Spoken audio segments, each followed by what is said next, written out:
I guess I'm gonna have to keep on dancing with the devil in the pale blue moonlight now, don't I?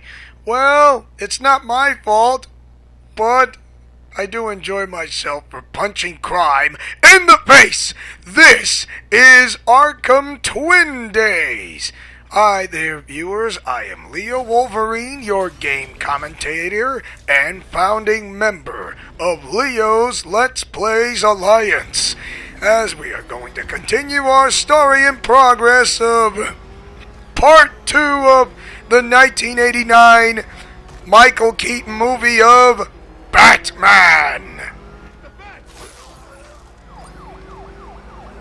So, as I remember that he was dropped into a vast of chemicals, and yes, he was, and that was, you know, how it happened when the Joker kinda wasn't too thrilled, but trigger happy and excited, if you want to know. So yeah, he is just all that excited and completely insane.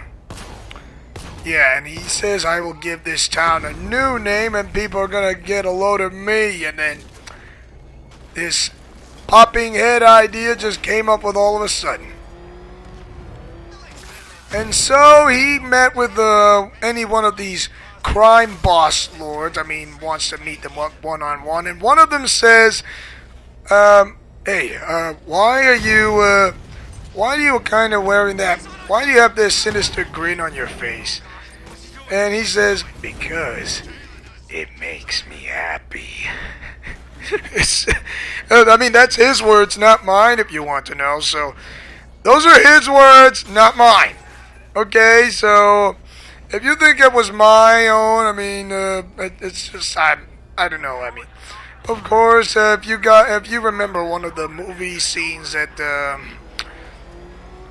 right there where the Joker kind of actually says, if you can walk away all of a sudden, and then just, we'll shake on it, no hard feelings. And he decided to shake his hand, but then this joy buzzer is more like the electrical joy buzzer kill that the Joker kind of actually created for his own little scheming thing.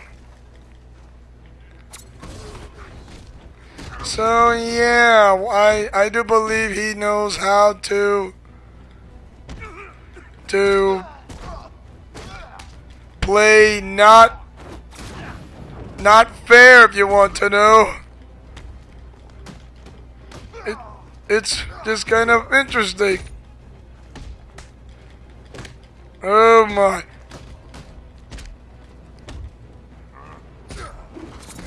Okay, back together. And so,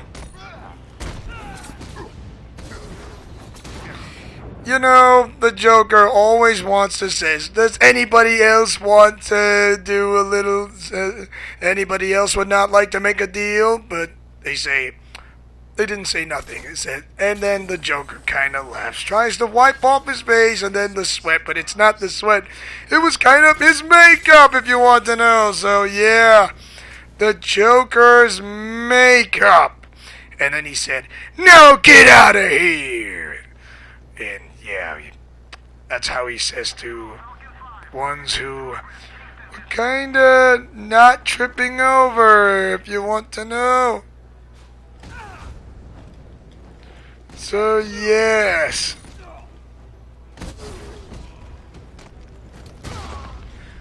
not tripping over is pretty fun, if you want to know.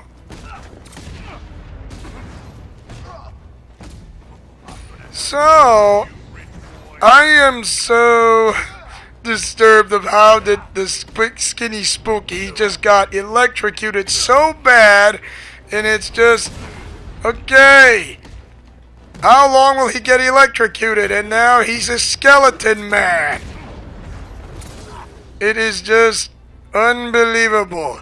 He's a skeleton who's now not alive anymore. Okay, by the way, now we go back to Bruce Wayne and his and the person who's dating with, which is none other than Vicky Vale. Yeah, of course, if you want to know, the person who, the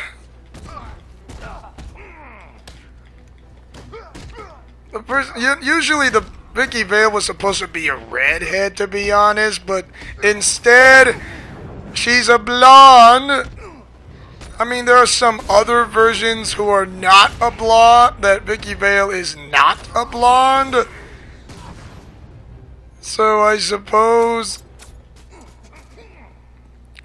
you know from the movie of Batman, The Telltales? Yeah, that game that's rated M for mature because the Telltales game of Batman is like really dark and way more grittier than this game. I mean, way more grittier.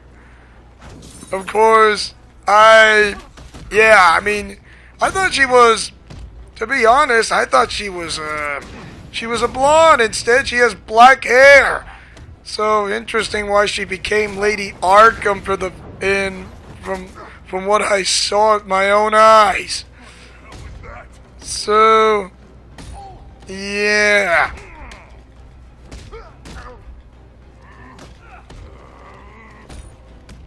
It is, you know, usually I never thought I'd see the day.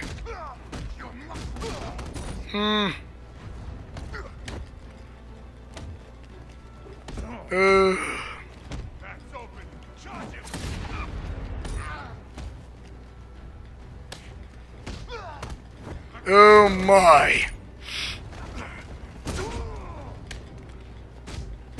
Oh boy, I think I'm timing it poorly. Okay, yes. The Joker, now Vicky Vale dating with Bruce Wayne, and what I'm seeing is that she's having a great time, slept in the mansion, of course, Bruce Wayne kind of having dinner at a table with Vicky Vale, and she says, "Have you eaten here before?" And I'm pretty sure he has not, because who knows?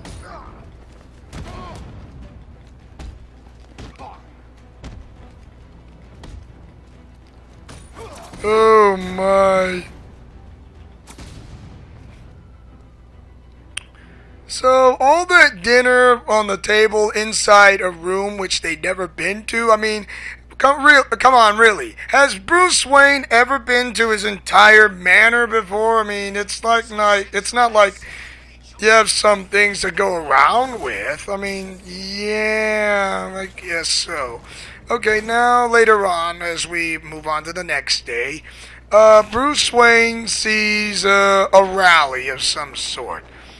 And something about this pen is mightier than the sword thing. And yeah, the pen is mightier than the sword, and then the Joker disguising himself as a mime. Oh, nice. I'm pretty sure that's gonna work.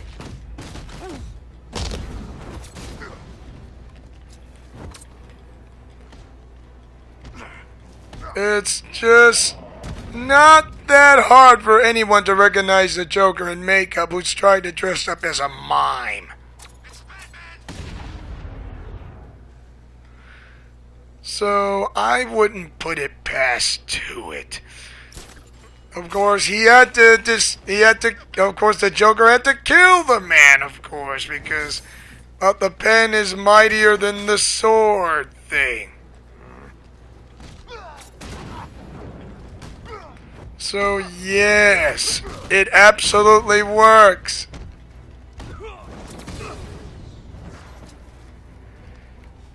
Of course, Bruce Wayne was never actually that scared during that 1989 movie of Batman. Of course, I'm glad that, of course, the other script was supposed to be that Bruce Wayne actually got really scared and holding Vicky Vale so tightly that his grip is like a vice, dude. His grip will not let go, that you can actually be bear hugged into it. Which I'm really glad that it made it into the movie, because being scared of bullets in front of the Joker is just plain stupid. And it's not gonna work. It just doesn't work that way.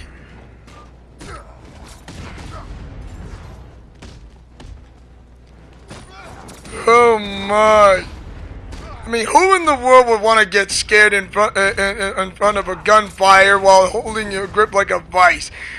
Instead of, you know, that script being that was not made into the movie, it made sure that well, he just stands still, takes the shots, but he doesn't get hurt. But however, his coat caught in the crossfire, and the Joker waves out there and says, "Hi." So, yeah, I mean, and then Bruce Wayne kind of recognizes him. He's like,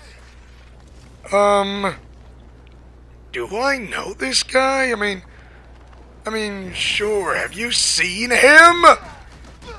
I mean, oh my. I don't know, but if you've seen him, you do know him, I mean, pretty well.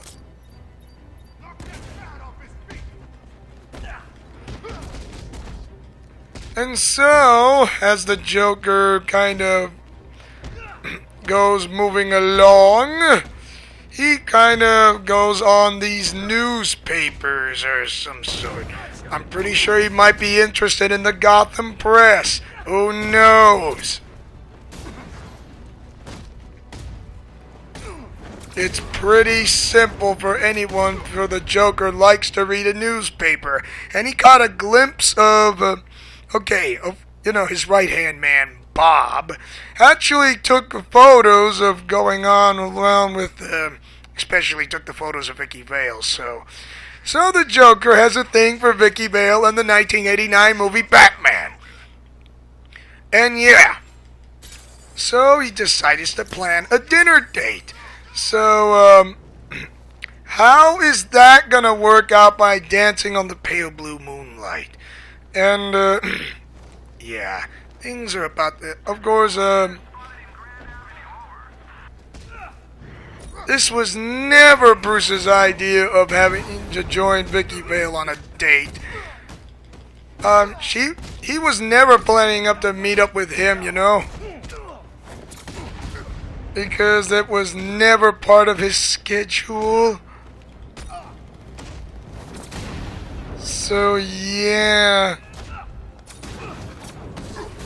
It was never part of his plan or schedule, if you want to know.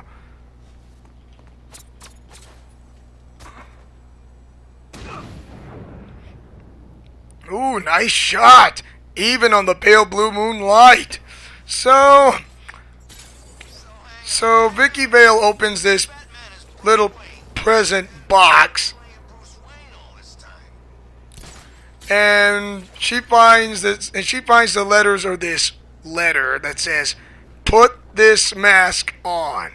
If you want to know who that handwriting, who wrote that words, "Put this mask on," is actually Tim Burton's handwriting. So yeah, that's the guy who made it into this movie. His handwriting is "Put this mask on." It wasn't the Joker. It make it look like the Joker, but that is Tim Burton's handwriting.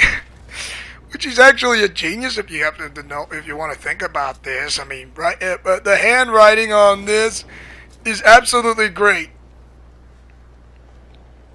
And so the Joker kind of has this thing for Vicky Vale, and she wanted, and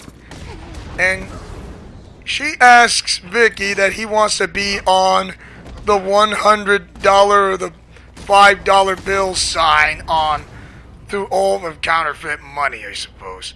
But Vicky says, You must be joking. And the Joker says, "Does this look like I'm joking, or do I look like I'm joking?" So, yeah, he's not joking. Of course, he always carries this little squirt of acid that burns through or eats anything. It's just, Yeah.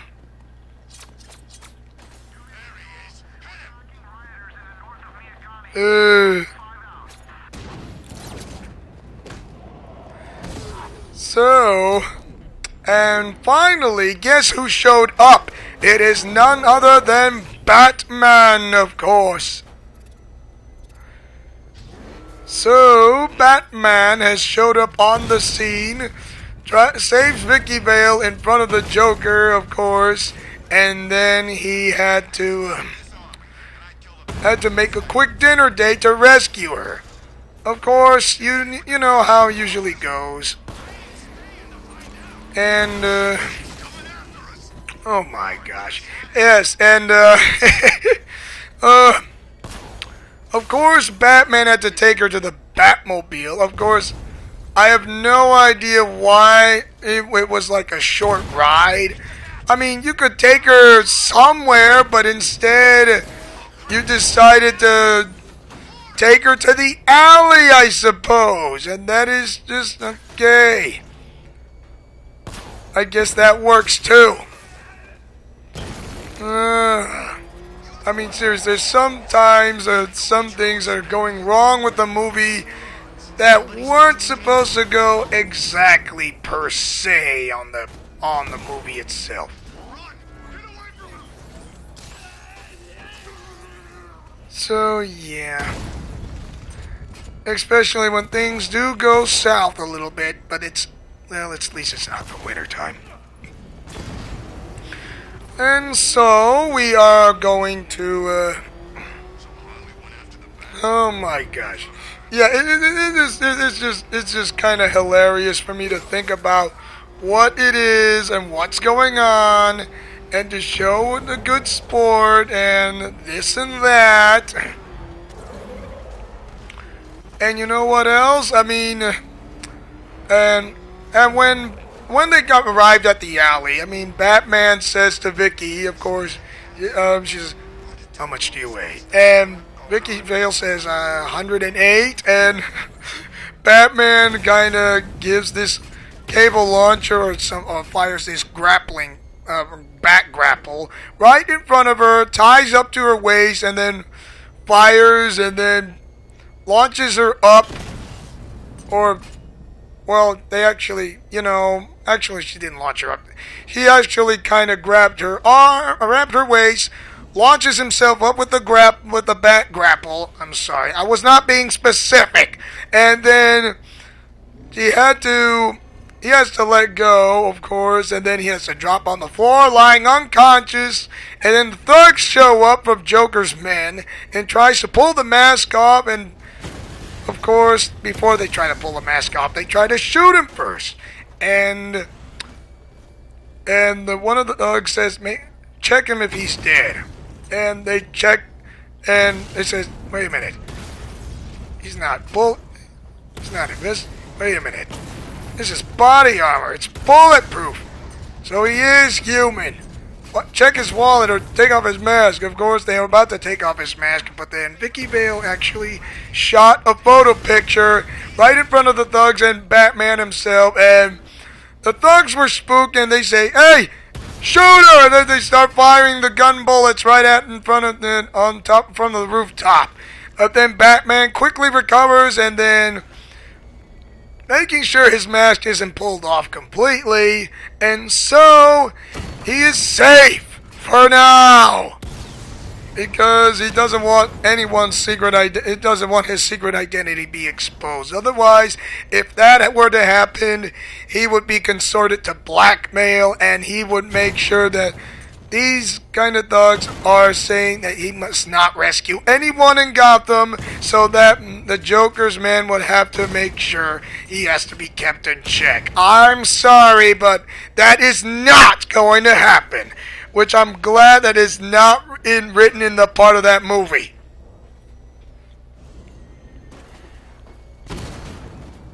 And Batman finally gets up and then tells Vicky Vale and says, "Don't you weigh a little more than 108? Like, yeah, she weighs a little more than 108. I get the point." And so for that, 108, 107, 112. Never mind. Okay, so moving on. And back into the Batmobile, and they're going to, of course she's gonna be taken into the Batcave, but however, it was the secret Batcave.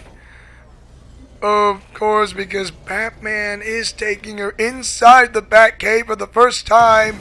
Of course, it is just too predictable for her. She wants to know who Batman really is behind the mask. Of course,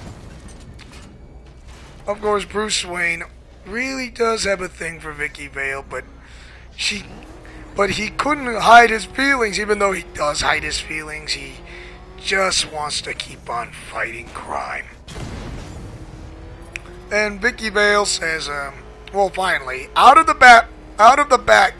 Batmobile, inside is this humongous Batcave, and Batman says, "Watch your step." And so she actually watched a step. One more step and she would have fallen over. So, yeah. One more step would have been disastrous. And so, Vicky Vale says, so you solving crimes and puzzles and clues, all that? He said, yeah. And the Joker's, they say you're more dangerous than the Joker, but, you know, Batman says, he's psychotic. So, yeah, the Joker is psychotic. Because you're psychotic. And, well, he is. However, Batman also wants something else from Vicky Vale. He says, you have something that I want. And